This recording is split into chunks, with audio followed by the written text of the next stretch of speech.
Assalamualaikum warahmatullahi wabarakatuh. My name is Mega Mayang Putri Hanan. Today I want to translate and reading about function notation and domain and rank. Happy watching. The first about function notation. Definition: fx, a symbol that reads f of x, and it stands for the function notation of an equation.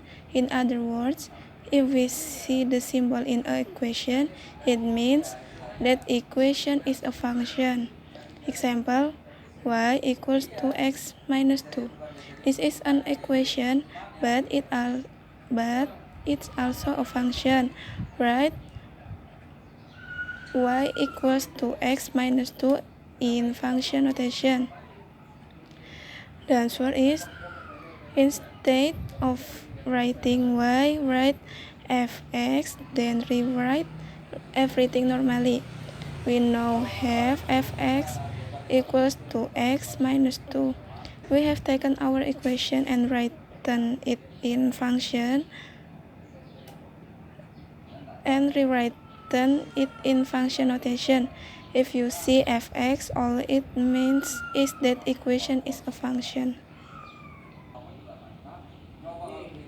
The meaning is, yang pertama itu membahas tentang notasi fungsi.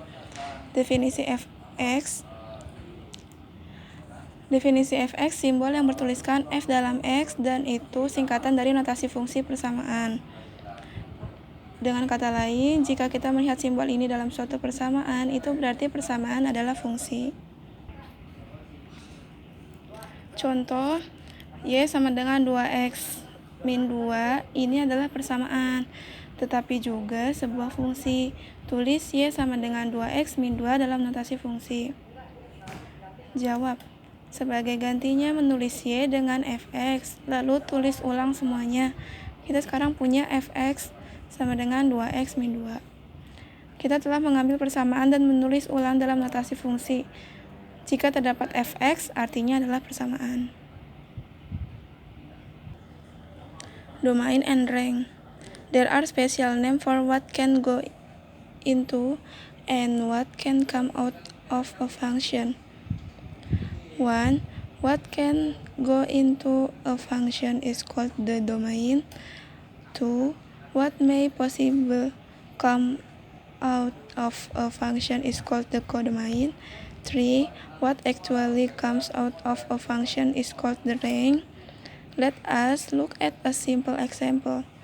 In this illustration, the set A is the domain, the set B is the codomain, and the set of elements that get point to in B, the actual value product by the function, are the rank, also called the image. In that example, domain 1, 2, 3, 4, codomain 1, 2, 3, 4, 5, 6, 7, 8, 9, 10. Rank is 3, 5, 7, and 9, part of the function. Now what comes out the rank depends on what we put in the domain, but we can define the domain. In fact, the domain is an essential part of the function. Change the domain and we have a different function. Example, a simple function like fx equals x squared can have the domain what goes in of just the counting numbers 1, 2, 3. And the rank will then be set 1, 4, 9. And another function gx equals x squared can have the domain of integer minus 3, minus 2, minus 1, 0, 1, 2, 3, in which case the rank will be the set 0, 1, 4, 9. Domain dan rank ada nama khusus untuk apa yang bisa masuk dan apa yang bisa keluar dari suatu fungsi. Yang pertama, apa yang bisa masuk ke suatu fungsi disebut domain atau daerah asal. Yang kedua, apa yang mungkin keluar dari suatu fungsi disebut kodomain. Ketiga, apa yang sebenarnya keluar dari suatu fungsi disebut range. Mari kita lihat contoh di samping. Yang pertama itu, set A. Set A adalah domain, set B adalah kodomain. Dari himpunan elemen yang ditunjukkan dalam B, nilai aktual yang dihasilkan oleh fungsi adalah range. Dari contoh tadi, domainnya itu 1, 2, 3, 4. Kodomainnya itu 1, 2, 3, 4, 5, 6, 7, 8, 9, 10. Dan range-nya itu 3, 5, 7, 9. Selanjutnya, bagian dari fungsi.